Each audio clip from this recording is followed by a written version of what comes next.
Hey there, friends, and welcome back to another 3-Minute Thoughts. My name is Derek, and in the next 3 minutes, we're going to take a look at Matthew chapter 15 and Mark chapter 7. In these two chapters, we see Jesus' direct conflict with the religious leaders and establishment of his day. The issue at hand isn't really about hand washing the way they say, it's about heart washing.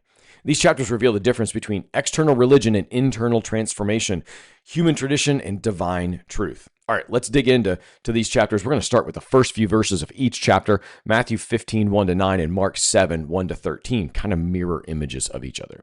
The Pharisees and scribes come to Jesus with a question: why do your disciples break the tradition of the elders? For they do not wash their hands when they eat.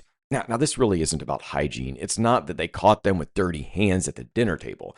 In Jewish culture, the tradition of the elders referred to a complex set of oral laws designed to protect ceremonial purity. See, these were human additions to God's command, extra fences built around the law, as it were.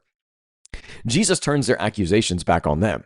So why don't your disciples wash their hands? Jesus turns around and says, and why do you break the commandments of God for the sake of your tradition? He gives examples. This Corban rule, where people declared their possessions dedicated to God so they wouldn't have to use them to care for their parents. In doing so, they honored tradition, but violated the fourth commandment to honor your father and your mother.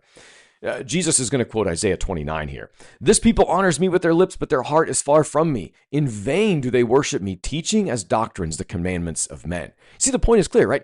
Religion can become such rebellion against God when their tradition replaces obedience, all right? So they're focusing more on their religion than their relationship with God, their tradition than their transformation. He's going to continue the teaching in Matthew 15, 11-20 and Mark 7, 14-23.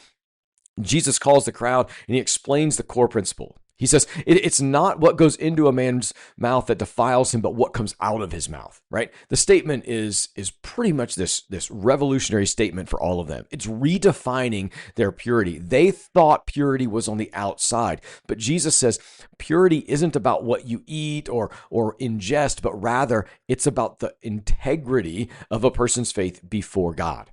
Then as we move into Matthew 15, 21-28 and Mark 7, 24-30, we see right after this teaching, Jesus travels north to Tyre and Sidon. This is Gentile territory. There's a Canaanite woman who comes begging for her daughter's healing. At first, Jesus seems to resist her. I was sent only to the lost sheep of the house of Israel.